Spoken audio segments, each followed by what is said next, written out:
corruption, betrayal of public trust, and culpable violation of the Constitution.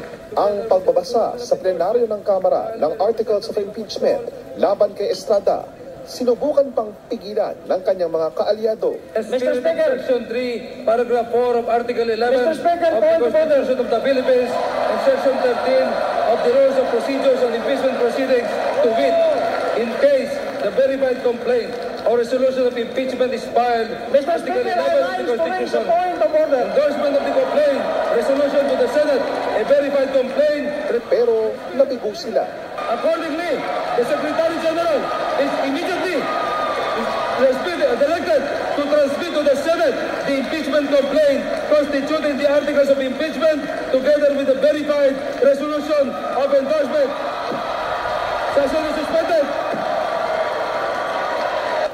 Dahil dito, si Estrada ang naging kauna-unahang pangulo ng bansa na na-impeach. The no vote have it.